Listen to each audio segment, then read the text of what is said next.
Hei dragilor, astăzi am revenit cu un nou video. Noi citim glume și n-avem voie să râdem pentru că, da, încercăm să nu râdem da, la gluma încercăm să nu celuilalt. râdem și dacă Pentru că râdem altfel- pierdem un punct. Exact. Ok, Hai, încep noi tu. citim de pe Ticabu.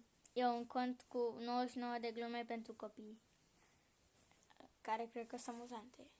Bine. Hai. Dacă te doare dintele acela, trebuie să mergem la un dentist. Sper că nu ți-e frică, Sper că nu ți-e frică, nu, tăticule, așa te vreau, curajos. Să știi că dentistul nu-ți face nimic. Dacă e așa, ce rost mai are să-l deranjăm? Deci eu am voie să râd la gluma mea și tu n-ai voie să râzi. N-am voie, am râs un pic, am pierdut un punct. Tatăl este chemat la școală. Fiul dumneavoastră a desenat pe o bancă o muscă foarte reală și mi-am zdrobit pumnul încercând să o omor. Ha! Să mă fi văzut pe mine când am intrat în baie și văzând în cadă un crocodil pictat, de frică am ieșit printr-o ușă pictată. Bună glumă. Asta? Da. 3. Doamna învățătoare, poate fi cineva pedepsit pentru un lucru pe care nu l-a făcut? Nu. Atunci vă rog să nu mă pedepsiți, fiindcă nu mi-am făcut tema. Pentru că nu am scris tema pentru astăzi. 4. Tăticule, de ce te-ai căsătorit cu mama? Vezi, nici măcar copilul nu înțelege. Bună glumă. De ce cârâie cioara când zboară? Schimbă viteza. Ai 28 de puncte. Educatoarea o întreabă pe Măriu ca la grădiniță. De unde ai tu, Măriu, părul așa frumos și bogat? De la mămica sau de la tatăl tău? Cred că de la tata, că el nu mai are deloc.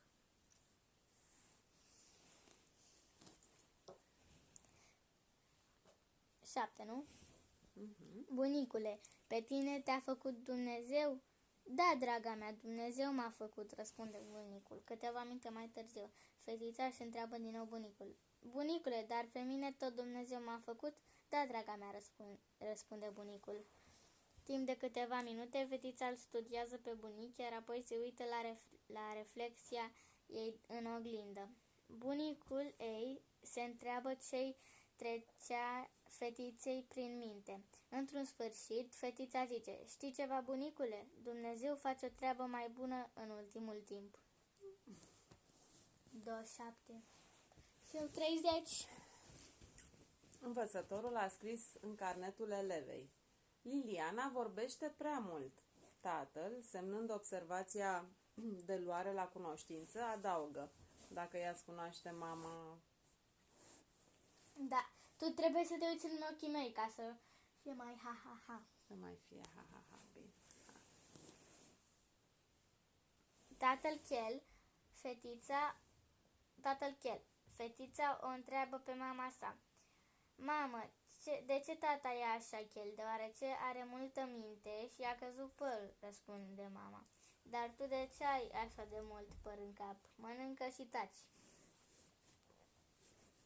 Oh, am uitat să mă uit în ochii tăi, da. Un copil plângea pe hol. Profesoara îl vede. Copilule, de ce plângi? Un copil mi-a furat plăcinta. A fost cu intenție? Nu, cu brânză.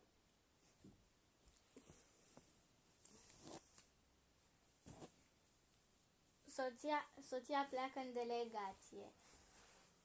În interes de serviciu, soțul îl trezește pe copilaș de dimineață, îi pregătește micul dejun și îl ia de mână să-l ducă la grădiniță. La grădiniță, educatoarea îi spune că acest copil îi este cunoscut. Îl duce la o a doua grădiniță și la a treia. Când ies de la a patra grădiniță, copilul îi spune: tăticule, încă o grădiniță și eu azi chiar întârzi la școală. 26. Ok. In ochii mei, in my eyes. Tati, ce e ăla bărbat? Păi, este un om puternic, care iubește, protejează și are grijă de familia lui. Super! Vreau să fiu bărbat, ca mama. Doi să mă răspund. Așa. Copii, ce înseamnă să fii diplomat? Să te gândești de 2 ori înainte de a spune nu. Atât. Așa. De a spune 16. nimic. Parcă era. Nu. Asta am zice nu. Ok. Asta 16. Aș dori, tăticule, să ajut un om în vârstă. Îmi dai niște bani, măcar 3-4 mii de lei? Da, băiatule, bravo, e un gest foarte frumos. Uite, ai 10.000 de lei. Unde e omul acela sărman? Pe trotuar la colț, vinde înghețată.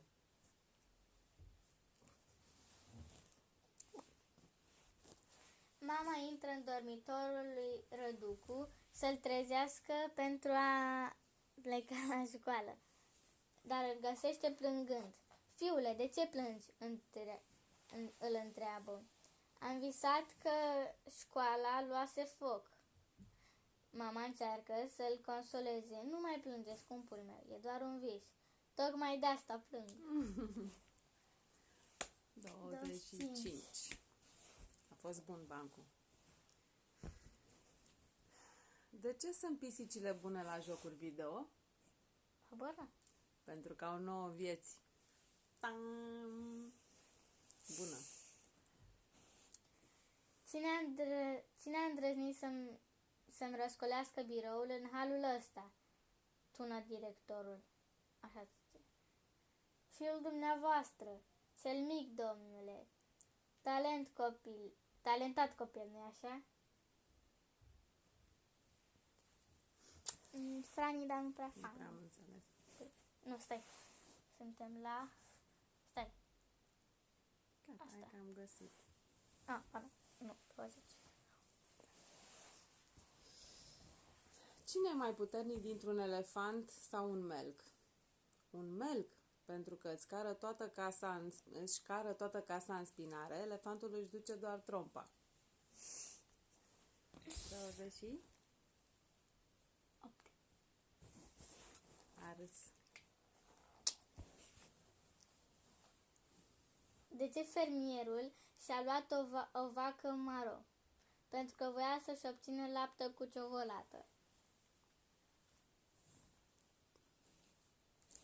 Un preot observă pe cealaltă parte a străzii un copil care nu ajungea la sonerie, deși se chinuia de numai.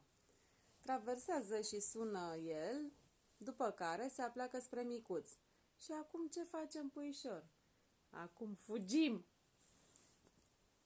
A sunat la ușa unui om, fără să-l cunoască. Profesoara, bulă, cum se numesc persoanele care continuă să vorbească altora? Deși e clar că în cele din urmă nu mai sunt interesat de discuție. Bulă, se numesc profesori, doamnă. 24. Păi n-am râs, I'm sorry. Ai făcut? Nu prea am înțeles ce ai citit tu acolo. Mai citesc câte. Ok. O mamă a cumpărat fiului ei un costum de Halloween ca să-și sperie prietenii. Mama, ar trebui să scot eticheta cu prețul, nu? Nu, lasă-l să-l speriem și pe tatăl tău. Bună. La ora de engleză, profesoara îl întreabă pe Bulă. Bulă, cum îi zici lui Strulă în engleză? Strulă, vino încoace. Strulă, come here. Bravo, Bulă, dar cum îi zici du-te încolo? Stă Bulă, se gândește un pic, dar apoi răspunde sigur pe el. Mă duc în partea cealaltă și zic, come here. A fost distractiv.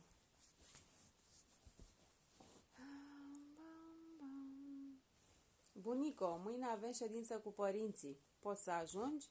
De ce mă chem pe mine întotdeauna la ședință? Pentru că tu nu auzi așa de bine. 20.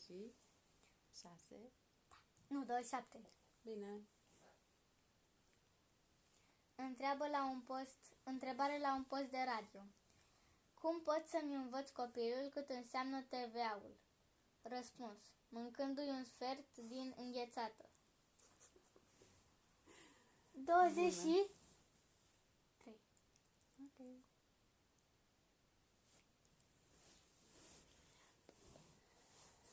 Mămico, spune-mi, te rog, când m-ai făcut, doreai o fetiță sau un băiat? Ca să spun drept, voiam numai să mă uit la film. De ce nu mănâncă elefanții mămăligă? Pentru că nimeni nu le dă.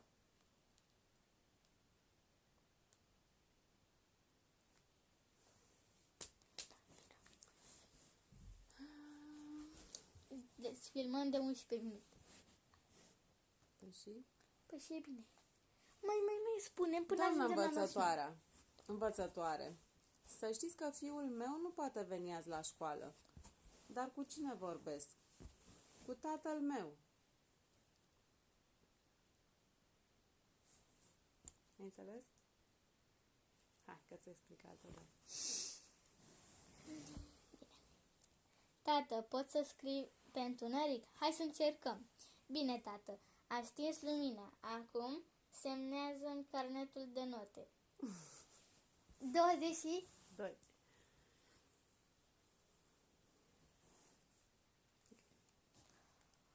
Un cocoșat era urmărit de-a lungul unei străzi de o ceată de copii. La un moment dat, se întoarce și strigă: Dar lăsați-mă odată în pace, că nu v-am furat eu nicio minge.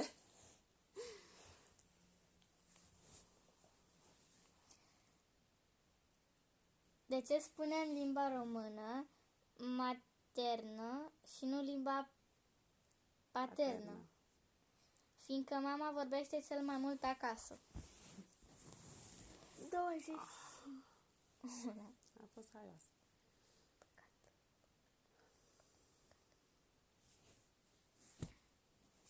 Ce i-a spus cifra 0 cifrei 8?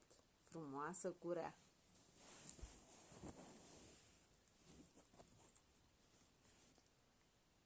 Așa. Un tânăr fotbalist foarte talentat îl întreabă pe patronul clubului: cât de mare va fi salariul meu?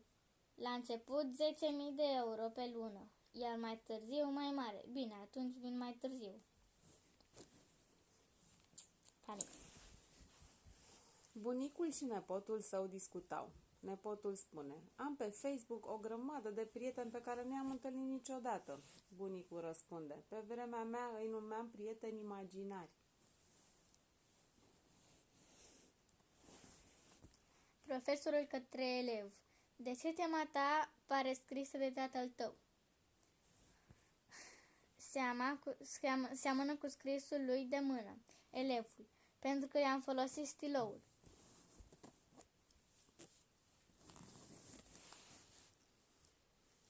Bulă, neavând studii, se hotărăște să-și facă o fermă. În prima lună își cumpără 100 de pui, în a doua își mai cumpără 100 și tot așa timp de un an. După un an se întâlnește cu Ștrulă. Ce-ți mai face ferma, măi, Bulă? Întreabă Ștrulă. Rău, Ștrulă, rău. De ce? Păi nu mai am niciun pui. Cum așa? Nu știu, mă, cred că fac ceva greșit. Ori îi plantez prea adânc, ori nu-i ud destul. Vai de mine. Un băiat vrea să cucerească o fată. Te cheamă cumva Google? Nu. De ce? Întreabă contrariată fata. Pentru că ai tot ce caut eu.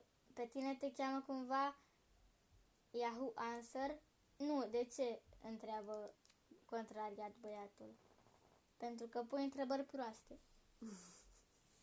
20. Nu mai știu. 20. 1. Nu, 20. 91, 21. Ai zis 90. Hai. Nu, adevărat. 21. Tată, poți să mă uit la televizor? Uită-te liniștit, numai să nu-l aprinzi.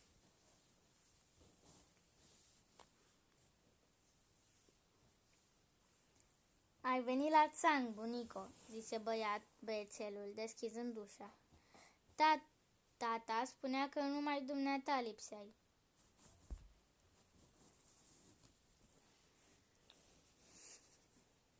Domnule doctor, am o problemă. Nu prea mă bagă lumea în seamă. Următorul. Tati, cum apar copiii? Și tatăl începe să povestească. Într-o zi a sosit o pasăre cu o sămânță și a plantat-o în grădină. După 9 luni, mama a cules-o și ai apărut tu. După amiază, fetița scrie în jurnalul său: azi am vorbit cu tata despre cum fac oamenii dragoste. E praf. Fai. În sala de operație, chirurgul către asistent. Anestezie. De-a noastră sau de import? De import. De import s-a terminat. Atunci de-a noastră. Nani, nani. Ce strigă un profesor de informatică atunci când se îneacă? F1, F1, F1. Adică F1, F1. Ai mâncat o pasta și trebuie să... La și 20 opri. Hai, asta. Era odată un pescar cam ghinionist. Un trecător cam curios îl întreabă: are balta pește? Are, dar e acoperit de apă. Bun. 3 tipi la bar după o seară de beție. Eu sunt trimisul lui Dumnezeu pe pământ, la care altul: taci mă, că eu sunt trimisul lui Dumnezeu pe pământ, la care de-al treilea zice: tăceți mă, că eu nu am trimis pe nimeni. Ha, ha, ha. 3 minute. 3 minute. Cum o cheamă pe mama Irinei Login? Maria Logout.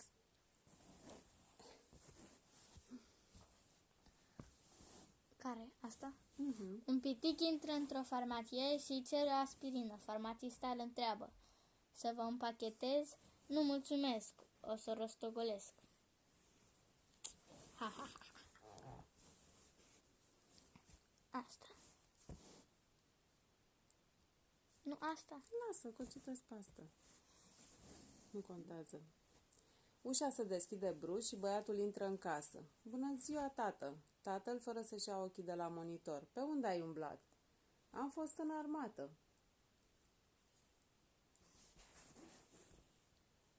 Culmea distanței. Să ajungi atât de departe încât să uiți de unde ai plecat.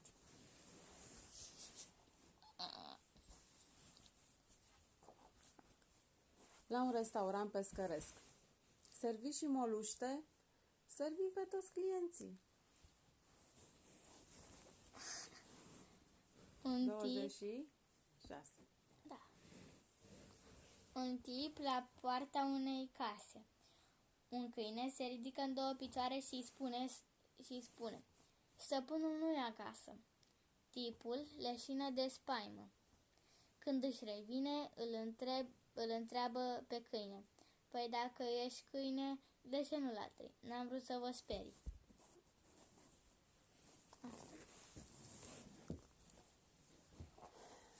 Tatăl vine de la creșă cu copilul și mama își pune mâinile în cap. Ăsta nu-i copilul nostru, la care mirat. Ce importanță are? Mâine tot la creșă îl duc.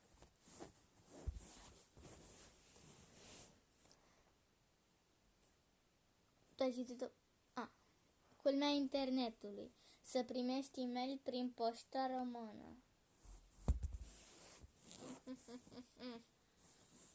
Ești condamnat la 10 ani de închisoare. Doresc să mai adaugi ceva? Vai de mine, domnule judecător, mai degrabă aș dori să scad.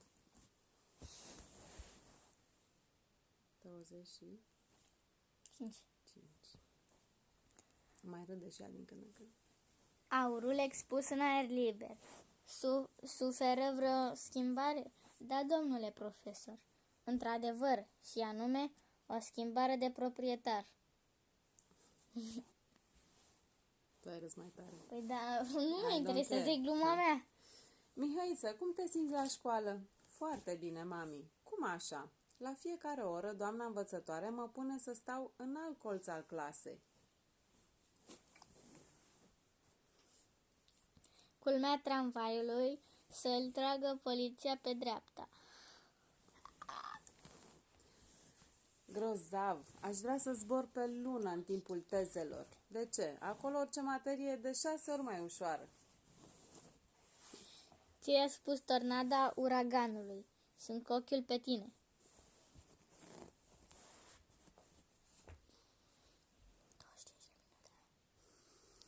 Merge iepurașul la magazin și întreabă vânzătoarea. Doamnă vânzătoare, aveți înghețată care curge paiș și paiș? Arată colțurile gurii. Paiș și paiș? Nu avem. Vino mai târziu, poate primim. Vine iepurașul a doua zi. Doamna vânzătoare, aveți înghețată care curge paiș și paiș? Arată din nou colțurile gurii. Nu avem. Vino mai târziu. Vine iepurașul a treia zi și întreabă. Doamna vânzătoare, aveți înghețată care curge paiș și paiș? Iar ea răspunde, da, avem. La care iepurașul îi răspunde, oh, ce scârbos. Am un câine care mă simte la 1 kilometru de casă. Ce părere ai despre asta? Cred că ar trebui să faci un duș urgent.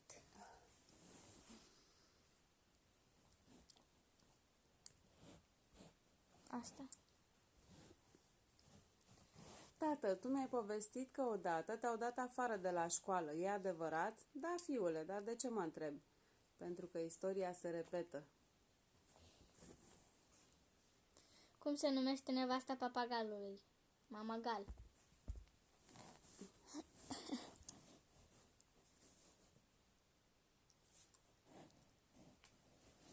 Doi purici au câștigat la loto 6 din 49.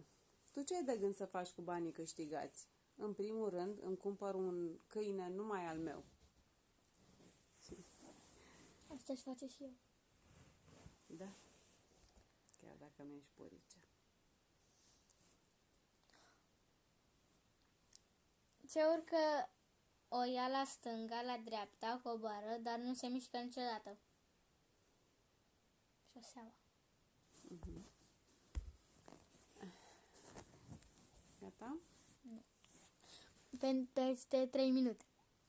Ok. Face 2 știi. Culmea zborului. Să zbor pe cerul gurii. Cum obții lumină cu ajutorul apei? Speli geamuri. Discuție între tată și fiu. Știu că eu folosesc PC, tabletă, MP3, smartphone. Voi ce foloseați la școală pe vremea voastră? Întreabă fiul curios. Mintea. De ce se simțeau prost cei 2 hamburgeri din frigider? Pentru că văzuseră dressingul salatei. Peste 2 minute. Să ziceți în coment dacă mai faci. Un bunic îi povestește nepotului. Într-o zi eram pe un vapor pe Nil, în Egipt și privam liniștit la piramide când am fost atacat de 25 de crocodile nori. I-am dovedit pe toți. Dar, bunicule, mi-ai spus povestea asta și anul trecut și nu erau decât 10 crocodili. Erai prea mic ca să afli adevărul. 24. 1 Ba nu! Tu ai. și 2, 22. De ce are veverița coada în spate? Pentru că în față stă ea. Profesorul îl întreabă pe Andrei. Andrei, ia să vedem dacă ai câștigat. Spune-ne ce știi despre oamenii preistorici, dacă ai învățat. Pardon. Păi, oamenii preistorici aveau copii foarte norocoși. De ce crezi acest lucru? Pentru că nu fusese inventată școala.